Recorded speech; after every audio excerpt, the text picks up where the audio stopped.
Ya, selamat malam teman-teman semuanya ya. Salam sejahtera buat kita semua. Bertemu kembali dalam perkuliahan kita untuk mata kuliah bimbingan karir ini ya. Jadi minggu yang lalu kita sudah belajar sedikit mengenai resume dan bagaimana mencari cara unik ya, unik untuk mendapatkan panggilan wawancara kerja ya, wawancaranya. Eee, Kali ini kita akan belajar untuk pedomannya membuat resume. Jadi ada beberapa format resume ya, yang bisa teman-teman pakai atau teman-teman gunakan. Jadi memang resume ini untuk di kita atau di dalam, eee, di Indonesia lah gitu ya, sekarang sudah sangat banyak digunakan ya. Kalau dulu mungkin masih berkiblat dengan konsep-konsep barat ya, tapi ini sudah biasa. Dan juga kalau memang contoh-contoh resume nanti ketika teman-teman memang kebanyakan dari orang barat atau orang dari luar Indonesia ya. Tapi sekarang mungkin sudah sangat banyak yang menggunakan. Teman-teman juga nanti bisa Nah, kali ini saya akan menyampaikan beberapa pedoman dan formatnya. Teman-teman bisa menyimaknya dan moga-moga nanti bisa membuat. Ya. Begitu, saya langsung kepada penyampaian. Untuk mengingat kembali, ya, ini definisi resume yang minggu yang lalu. Ini saya ulangi lagi supaya teman-teman bisa memahami lebih mudah ya. Jadi mengulang kembali bahwa resume itu adalah rangkuman pendidikan dan pengalaman yang diedit sedemikian rupa gitu ya, istilahnya secara cermat ya. Jadi ini sudah banyak digunakan. Mengenai kemarin sepertiga bagian atas yang penting dan lain sebagainya sudah saya jelaskan minggu yang lalu. Biasanya memang dikirim melalui surat biasanya. Dulu ya, itu sudah sangat sering. Sampai sekarang pun juga masih ada beberapa perusahaan yang menginginkannya melalui kertas ya. Tetapi sekarang sudah sangat banyak resume yang menggunakan form elektronik di internet. Ya, dikirimkan melalui email dan biasanya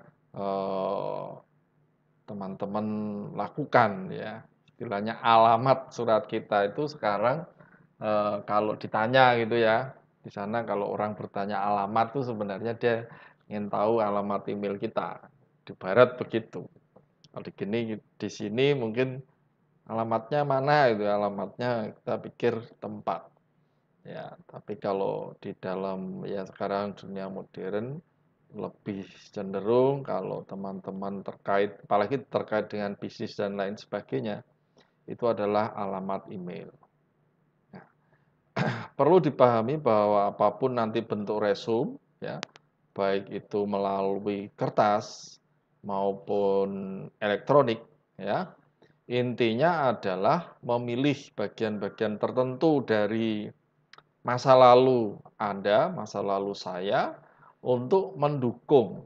Ya, mendukung apa? Mendukung Anda untuk melakukan pekerjaan tertentu dengan baik.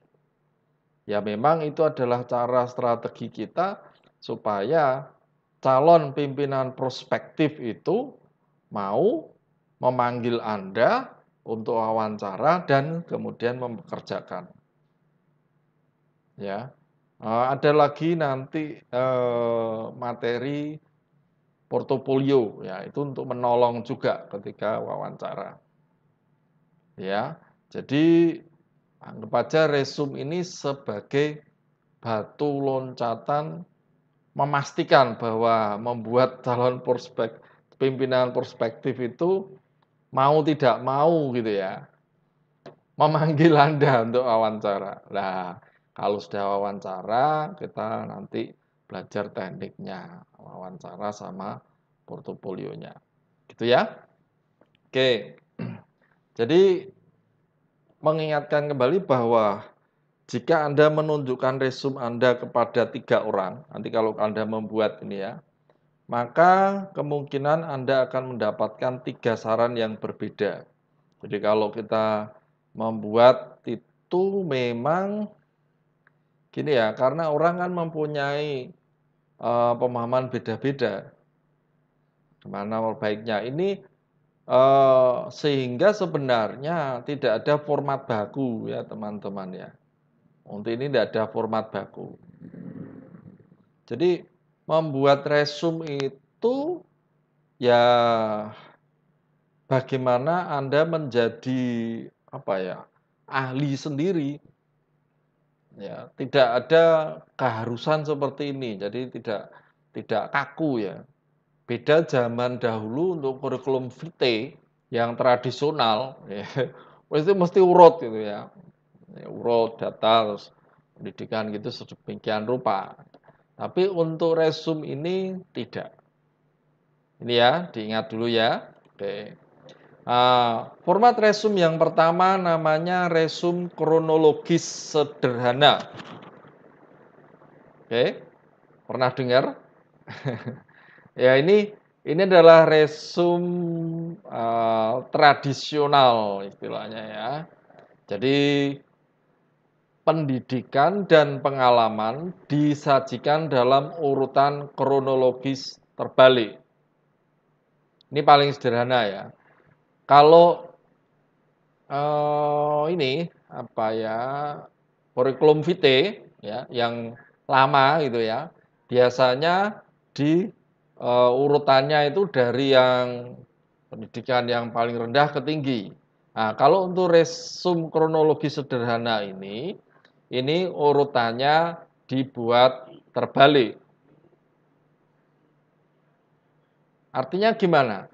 Yang terakhir, pendidikan terakhir didahulukan. Ya, karena itu yang penting. Pendidikan terakhir itu yang di atas, dibalik.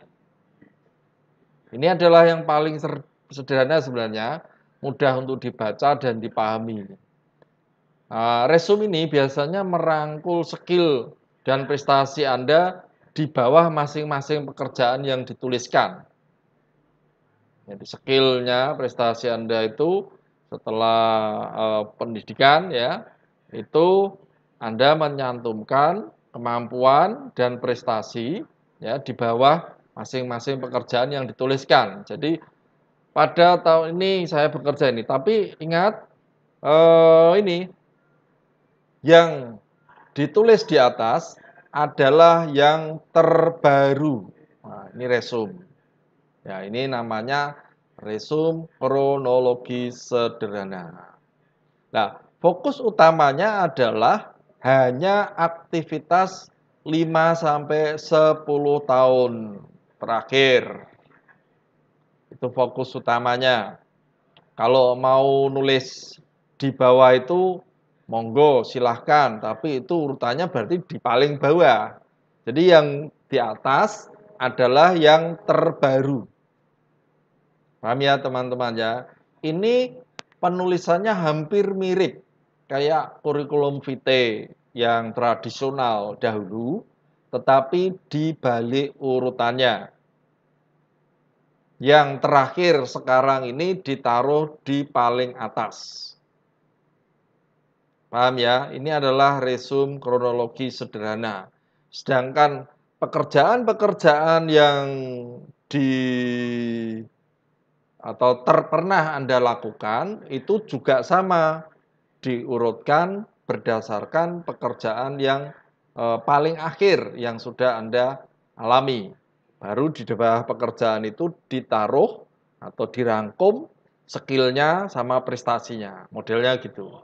Pekerjaan apa? Melakukan prestasi ini. Pekerjaan apa? Melakukan prestasi ini. Gitu. Ini adalah resume kronologi sederhana. Ya. Kemudian yang kedua, namanya resume skill atau fungsional.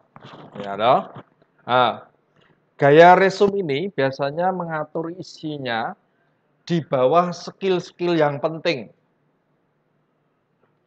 Jadi, dia lebih menekankan kepada kemampuan, bukan pekerjaan yang dilakukan sebelumnya. Dibalik ya.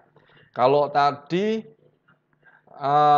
resume kronologi sederhana itu pekerjaan, bawahnya skill-skillnya, prestasi dan skillnya.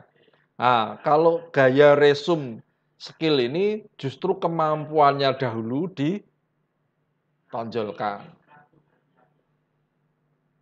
Jadi ini sebenarnya meminimalkan riwayat pekerjaan Anda yang mungkin banyak, ya, tapi tidak menunjukkan keunggulan. Nah, ini lebih sering digunakan ya bagi orang-orang yang kerjanya itu gonta-ganti. Mau keluar masuk gitu ya. Jangan salah ya teman-teman, banyaknya pekerjaan nek sebentar di sini ganti lagi misalnya baru 6 bulan pindah di sini, kemudian 6 bulan lagi di sana, sudah pindah lagi, baru berapa bulan pindah lagi. Itu tidak perlu diceritakan. Jangan keliru. Anda pikir nek pengalaman kerjanya banyak, bisa keluar masuk gitu terus hebat. Bukan. Justru itu nanti di pemandangan calon pimpinan prospektif Anda itu kurang. Beresiko, wah ini bocah ora kerasanan. Kerjaannya pasti nggak beres ya. Hanya pekerjaannya nggak fokus gitu ya. Keluar masuk pindah-pindah gitu ya. Itu juga tidak begitu disuka. Jadi resume skill ini dibuat dengan baik, menekankan skill-skill yang penting bagi kesuksesan, terutama perhatikan yang bisa Anda tujukan dalam tujuan pekerjaan. Jadi kita melamar pekerjaan apa? Nah, skill-skill atau kemampuan yang dibutuhkan untuk pekerjaan itu yang Anda miliki itu yang ditonjolkan langsung. Ini namanya resume skill atau fungsional. Jadi tidak terlalu banyak menyampaikan riwayat pekerjaan-pekerjaan yang lalu. Paham ya? Jadi ini situasi-situasi biasanya dia ingin menghindari kelemahan. Yang kalau kelemahan tadi ya, misalnya di dalam resume kronologis itu kan kalau kita urut, misalnya kerja kok pindah-pindah sampai 20 kali pindah perusahaan itu bukan hebat itu. Berarti ada masalah malah. Nah, itu tidak perlu disebutkan. Atau bisa jadi Anda ingin beralih. Beralih apa? Beralih profesi. Ya, misalnya Anda seorang guru, tetapi sekarang menginginkan karir di dalam penjualan atau pemasaran. Enggak terlalu dibutuhkan keahlian gurunya. Nah, justru Anda harus mengeksplor yang terkait dengan pemasaran atau penjualan. Nah, inilah masukan skill yang atau prestasi yang terkait dengan itu. Kalaupun harus memasukkan guru atau riwayat yang itu, Anda harus menekankan misalnya di sekolah tersebut Anda juga berfungsi untuk memasarkan supaya mendapatkan mahasiswa yang banyak atau masuk tim istilahnya apa ya, PMB-nya lah itu dia ada hubungannya. Tetapi kalau tidak ada hubungannya tidak perlu. Itu ya teman-teman. Kemudian untuk resume skill ini, untuk tadi kan kelemahan ya. Kadang-kadang tadi sudah di awal sudah saya sampaikan itu gap-gap itu loh. Gap. Kalau tadi terlalu banyak, itu kadang-kadang ada gap seperti ini. Suatu kali saya kerja sebagai pegawai bank, ya, saya pegawai bank. Kemudian mungkin saya tidak kerasan, saya pengen jadi pengusaha, saya wirausaha. Ketika saya wirausaha, gagal, gagal.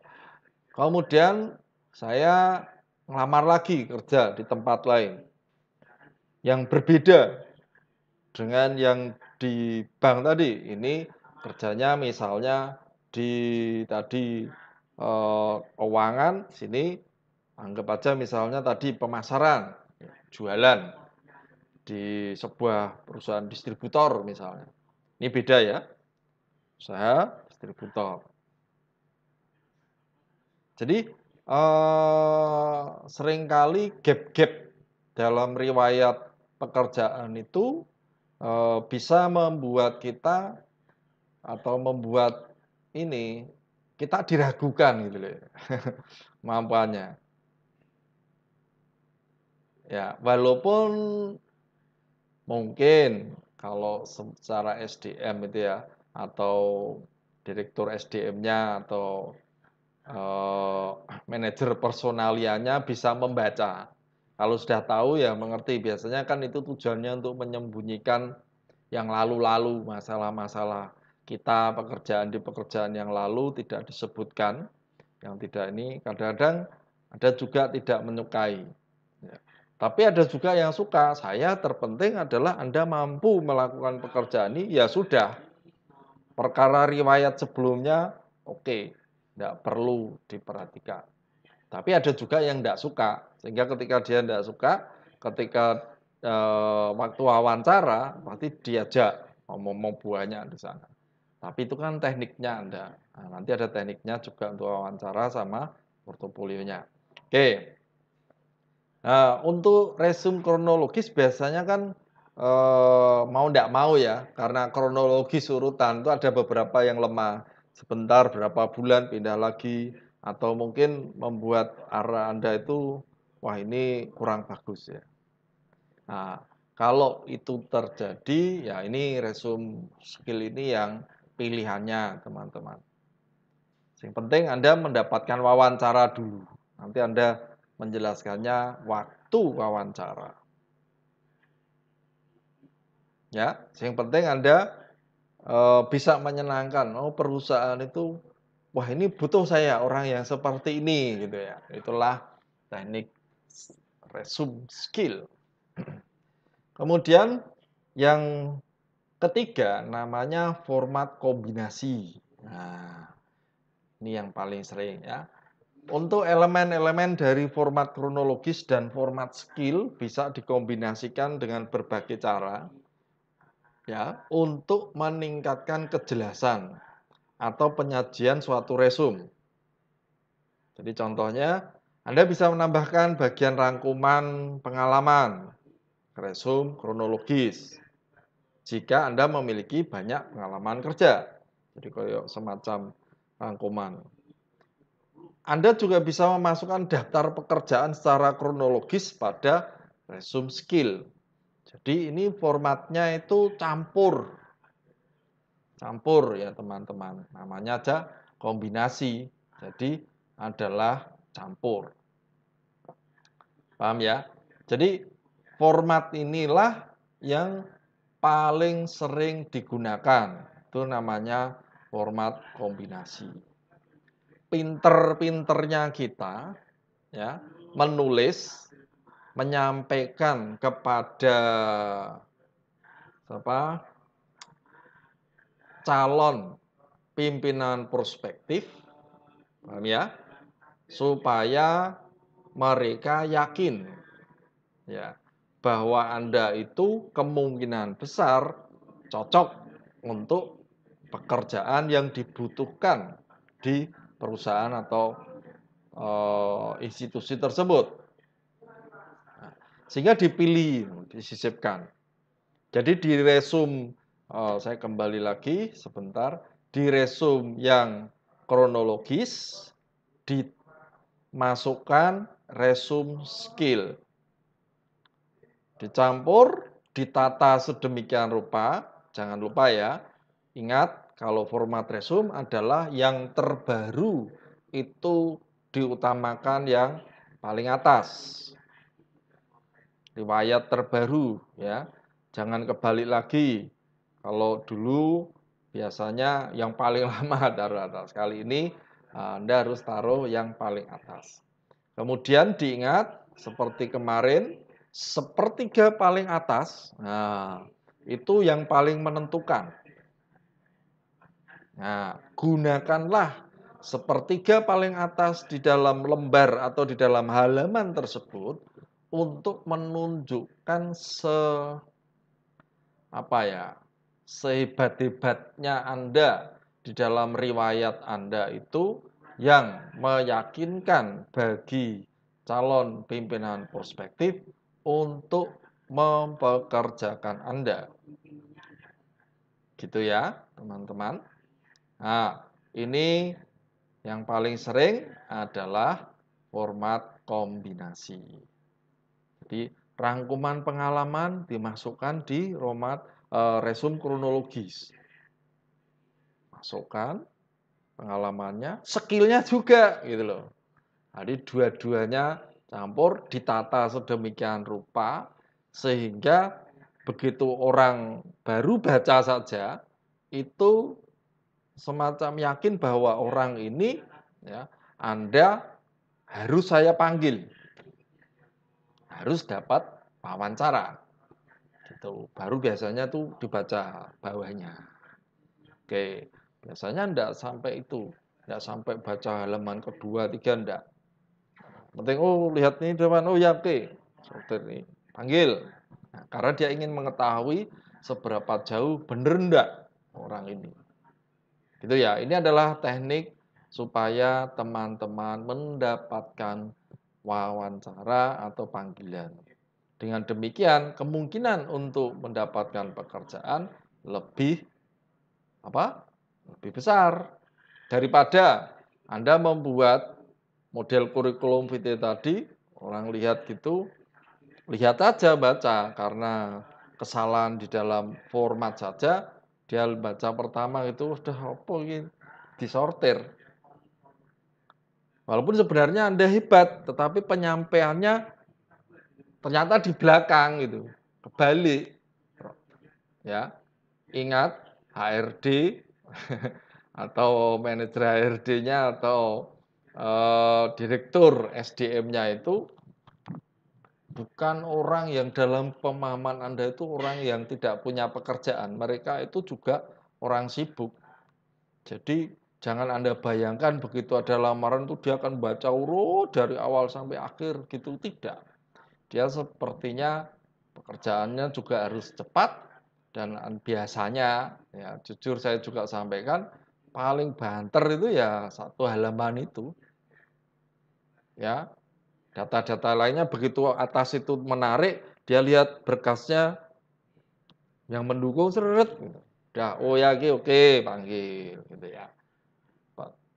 Tapi kalau Anda kebalik yang ditampilkan adalah yang lama-lama itu kadang-kadang malas untuk melanjutkan.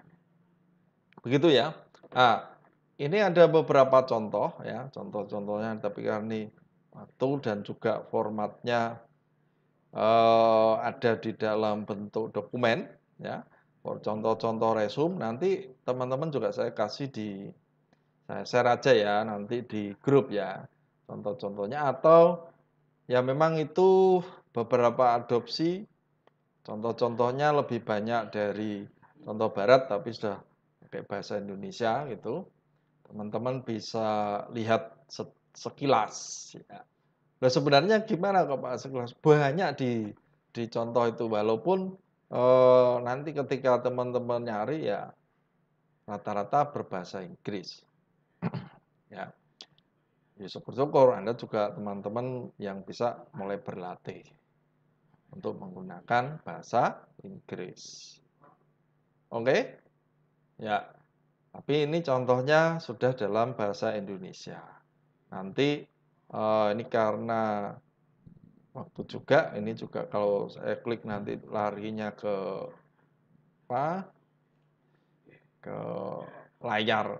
Tadi saya coba nggak bisa masuk ini. Nah, nanti saya share di grup ya, di WA grup ya, contohnya termasuk materi ini juga saya share di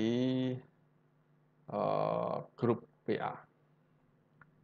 Begitu sampai di sini dahulu penyampaian saya terkait dengan format resume dan juga contoh-contohnya, pun contohnya tidak saya tampilkan tapi saya kasih bentuk Word-nya nanti ya, bentuk Word-nya di grup WA. Moga-moga dengan Anda tahu cara membuat resume yang baru atau mungkin ya ada juga yang belum pernah ya. Kalau baru itu berarti belum pernah tahu. Tapi kalau sebagian dengan adanya penjelasan format-format resume ini kalau sudah pernah buat, berarti sekarang tentu lebih baik pemahamannya. Dan ketika nanti membuat, ya moga-moga lebih baik dari resume-resume sebelumnya. Begitu ya teman-teman. Bahkan nanti mungkin ya untuk berlatih atau mungkin di akhir-akhir nanti ya karena sebentar lagi kita percepat untuk bimbingan karirnya ya biar cepat selesai ya. Bendang gage bisa ikut wisuda ya. Dan tidak pertemuannya tidak banyak, tidak seperti pertemuan reguler. Begitu teman-teman. Terima kasih atas perhatiannya ya. Saya rasa nanti kalau ada beberapa pertanyaan bisa disampaikan di WA grup ya. Karena ini karena jaringan juga saya paksa untuk merekod ya, merekamnya. Ya, begitu sampai di sini semoga teman-teman dalam kondisi sehat walafiat tidak kurang suatu apapun, tetap menjaga protokol kesehatan dan kita juga berdoa bersama untuk supaya corona segera berlalu ya. Teman-teman bisa belajar offline kembali. Begitu, terima kasih, selamat malam. Kita bertemu kembali minggu depan ya. Mohon maaf jika ada kata-kata yang kurang berkenan. Oke, sampai ketemu lagi minggu depan. Terima kasih.